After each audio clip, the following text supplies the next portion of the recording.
Assalamualaikum warahmatullahi wabarakatuh. Apa kabar sobat Sopter semuanya? Semoga kalian semua dalam keadaan sehat jasmani dan rohani, tidak kekurangan satu apapun.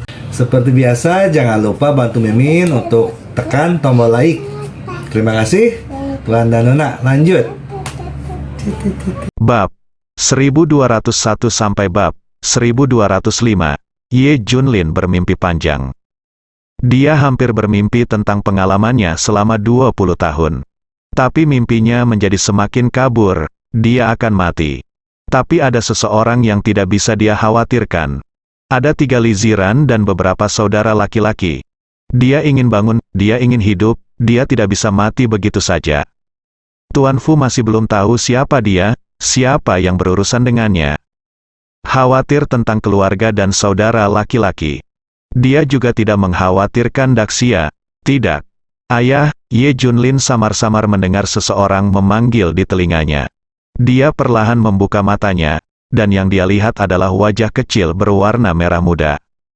Ayah bangun, teriak Junjun, Junjun. Ye Junlin ingin memeluk Junjun. Dia menemukan bahwa dia tidak bisa bergerak. Tidak ada kekuatan di tubuhnya, kecuali kesadaran dan bola matanya. Dia tidak bisa bergerak kemanapun di tubuhnya.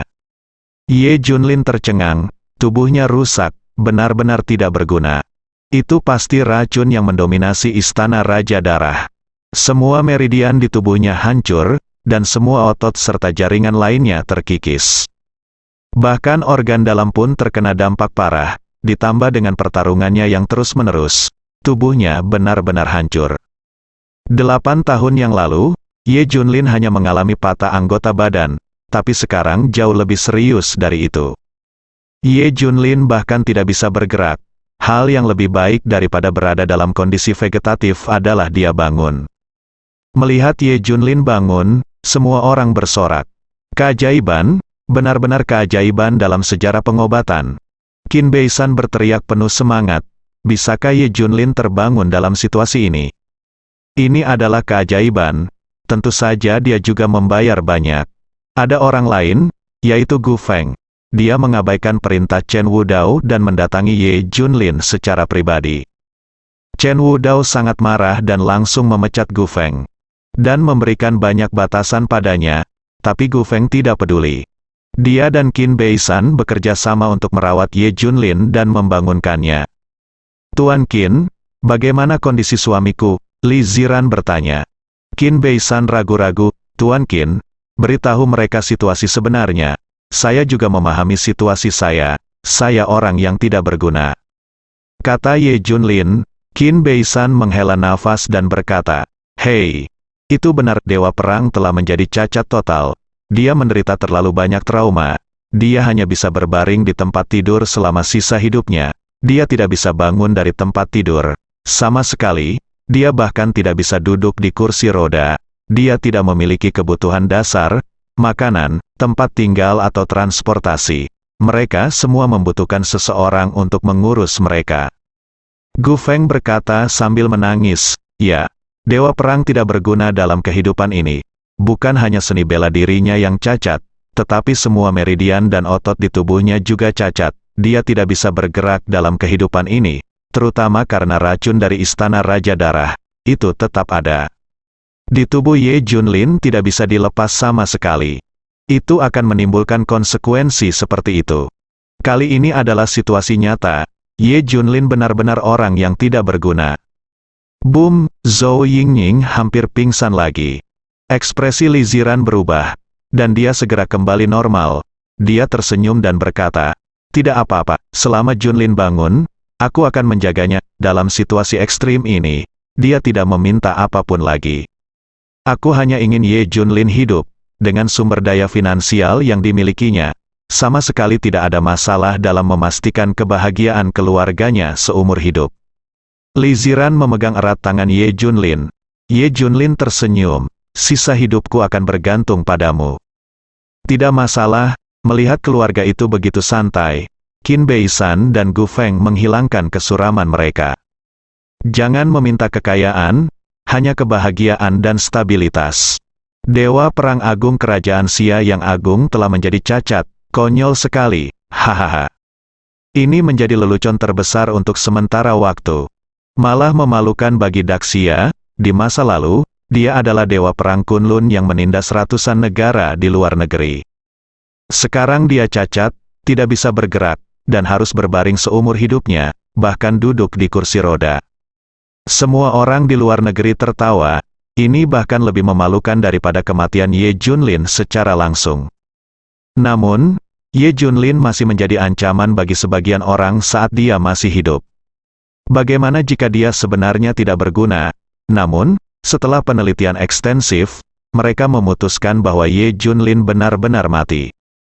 Terlebih lagi, terakhir kali sisa Ye Junlin membunuh ratusan master dalam satu tarikan napas. Itu sudah menjadi masalah besar. Hampir mustahil untuk membunuhnya lagi, terutama di Daxia. Yan Longwei dan bahkan Chen Wudao sudah memperhatikan. Adapun orang atau organisasi di Daxia yang ingin membunuh Ye Junlin, kelemahan mereka terungkap terakhir kali. Mereka tidak akan pernah terekspos lagi. Saat ini, Ye Junlin adalah yang paling aman. Tentu saja hanya di Daxia. Setelah mendorong semua orang menjauh, Gu Feng berkata kepada Ye Junlin, Dewa Perang. Jangan panggil aku seperti itu di masa depan. Aku sudah menyerahkan posisiku. Kata Ye Junlin. Gu Feng berkata dengan ekspresi yang rumit. Kalau begitu aku akan memanggilmu bos, tetapi kamu akan selalu menjadi dewa perang dalam pikiranku, dan kamu masih menjadi dewa perang di Kunlun di hati 100.000 tentara besi Kunlun, bos. Sebenarnya kamu tidak harus menyerahkan posisimu. Iya, kamu harus memberitahunya tentang keracunan itu lebih awal. Chen Wudao tidak akan pernah menantangnya. Hanya dia dan Qin Beisan yang tahu bahwa Ye Junlin diracun. Biarpun sekarang seperti ini, itu karena sifat istana Raja Darah yang sangat beracun. Jika dia berbicara lebih awal, Ye Junlin tidak perlu melepaskan posisinya sama sekali. Dia tetaplah dewa perang Kunlun dan tidak akan pernah terjerumus ke dalam situasi yang memalukan ini. Tidak ada gunanya, pihak lain hanya ada di sini untukku. Selain itu, aku lelah untuk saat ini dan ingin menghabiskan lebih banyak waktu dengan keluargaku. Ye Junlin sedang dalam suasana hati yang baik, hei. Gu Feng menghela nafas, mantan raja yang tak terkalahkan berada dalam kondisi seperti itu. Tidak bisa bangun dari tempat tidur selama sisa hidupnya. Setelah beberapa hari pemulihan, Ye Junlin dan Li Ziran berdiskusi dan kembali ke Jiangbei. Lagi pula, disitulah letak rumah, Gu Feng kembali ke keluarga di bawah bujukan Ye Junlin. Setelah kembali ke kediamannya, Li Ziran tampak bahagia. Ini bagus, keluarga bersatu kembali, setidaknya Ye Junlin tidak akan pernah menghilang tanpa alasan lagi.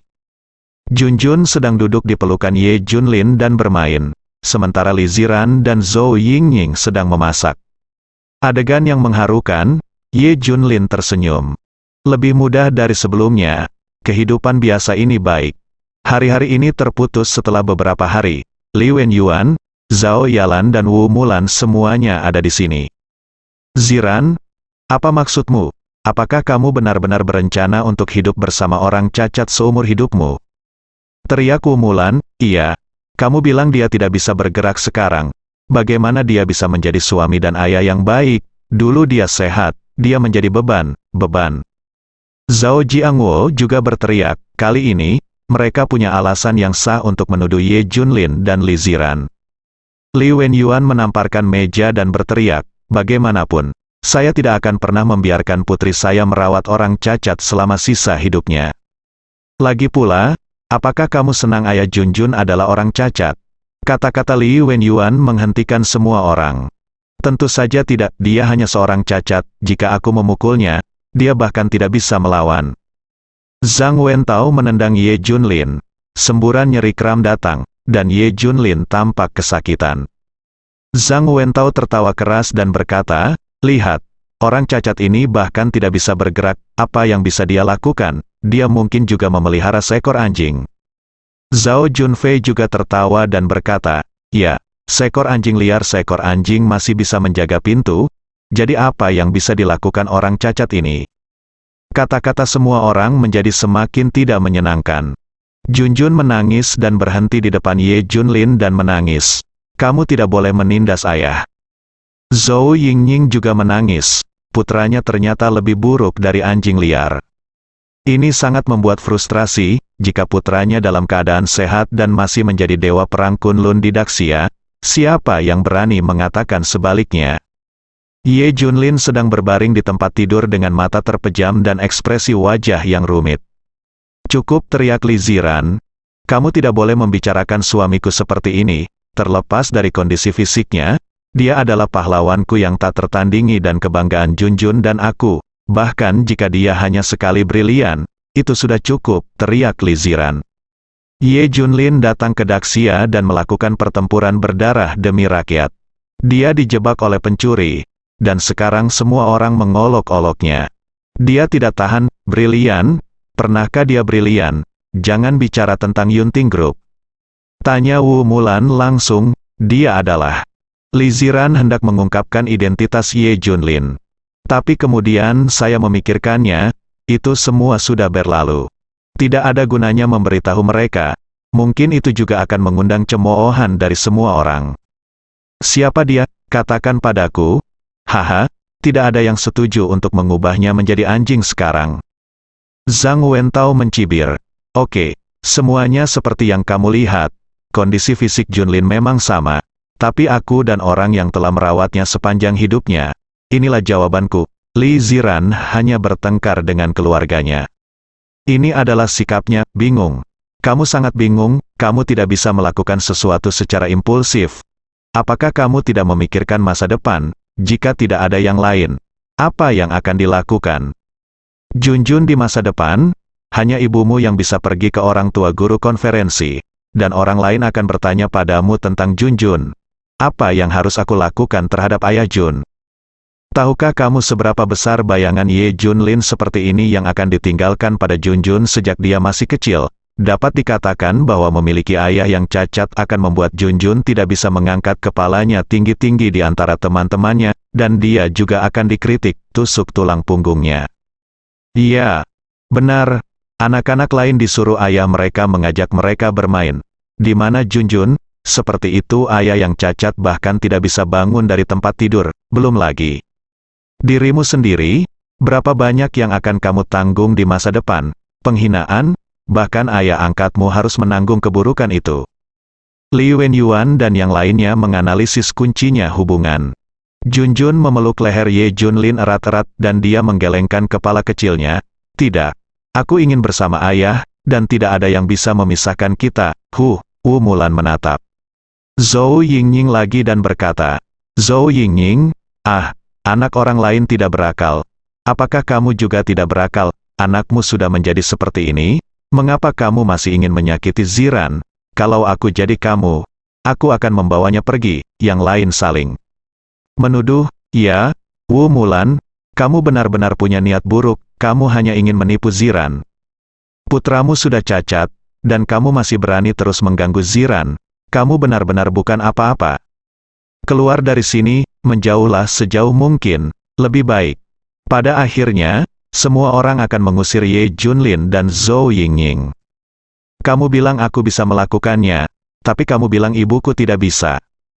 Tiba-tiba suara Ye Junlin terdengar, semua mata tertuju padanya. Apa, aku sedang membicarakan ibumu? Apa yang bisa kamu lakukan? Semua orang mencibir. Zhou Yingning, cepat keluar dari sini. Boom, tiba-tiba semua orang merasakan nafas dingin. Udara dingin menyerbu tubuh, seperti jatuh ke dalam gua es. Rambut di sekujur tubuhnya berdiri dan darahnya menggumpal. Ye Junlin, semua orang memandang Ye Junlin. Dia marah, itu justru bisa membuat orang takut. Apa yang ingin kamu lakukan?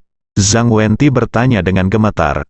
Tampar kamu dengan mulut besar, kata Ye Junlin dengan marah. Tapi dia berjuang untuk waktu yang lama dan tidak bisa bergerak sama sekali.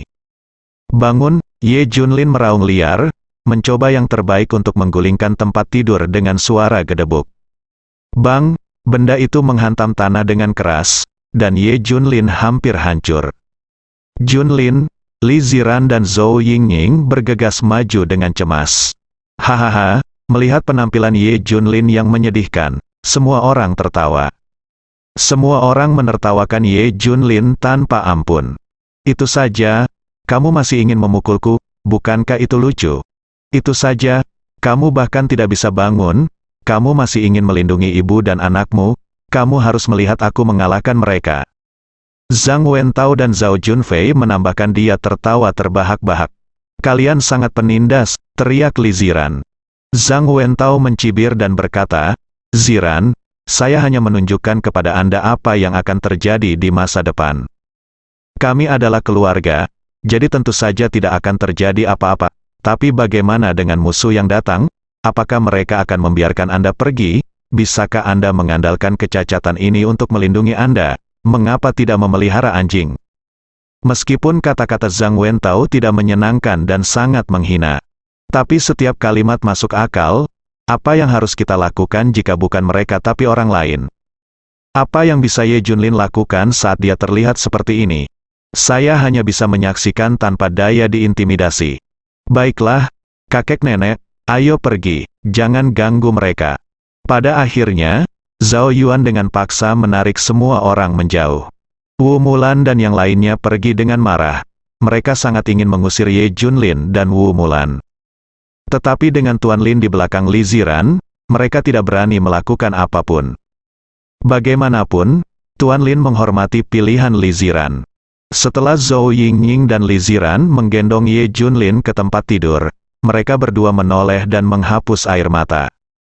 Ini sangat intimidasi, tapi tidak ada yang bisa kami lakukan. Jika Ye Junlin sehat, mungkinkah dia berada dalam situasi ini? Mustahil, nenek, ibu, berhentilah menangis. Junjun yakin ayah akan sembuh. Junjun yang bijaksana menyeka air mata mereka berdua. Ye Junlin menarik napas dalam-dalam dan berkata, ya, Junjun benar, semuanya akan baik-baik saja. Iya, kita harus melihat ke depan dalam hidup. Li Ziran akhirnya terhibur. Lalu orang lain datang ke sini. Yang mengejutkan semua orang adalah keluarga Ye dari Jiangbei. Ayah dan ibu angkatnya, Ye Donghui dan Wu Wanruo, serta Ye Yilong dan Wu Li semuanya melompat keluar. Hahaha, Ye Junlin benar-benar tidak menyangka kamu akan menjadi seperti ini. Bukankah itu Dewa Perang Kunlun? Bukankah kamu juga lumpuh? Pembalasan apa? Sepertinya tindakanku benar dengan melumpuhkan kakimu dan kaki 8 tahun lalu. Kehendak Tuhan seperti ini. Ye Yilong tertawa, Wu Li pun tersenyum liar dan berkata, kamu memang mampu, setelah anggota tubuhmu dipatahkan dan dijebloskan ke penjara, kamu masih bisa dipilih. Bisakah kamu ceritakan bagaimana tungkai dan kakimu disembuhkan saat itu? Hahaha. Apakah ada dokter ajaib di penjara yang dapat menyembuhkanmu? Kami dapat mengirimmu ke penjara lagi, dan kamu pergi mencari dokter ajaib untuk berobat. Mereka berdua sangat bahagia, bagaimanapun juga, Ye Junlin menghancurkan segalanya untuk mereka. Sekarang setelah Ye Junlin jatuh, mereka lebih bersemangat dari siapapun. Dia sekarang cacat, bahkan Qin Beisan tidak dapat menyembuhkannya. Siapa di dunia ini yang bisa menyembuhkannya? Ye Donghui mencibir. Ibu angkat Wu Wanruo tertawa dan berkata, mungkin penjara adalah tujuannya. Tepat ketika mereka tanpa ampun menghina Ye Junlin. Tidak ada yang memperhatikan kilatan warna halus di mata Ye Junlin. Sudut mulutnya melengkung membentuk lengkungan yang menarik. Ye Junlin, kami di sini kali ini bukan untuk melakukan apapun padamu. Kami hanya ingin mengatakan yang sebenarnya padamu.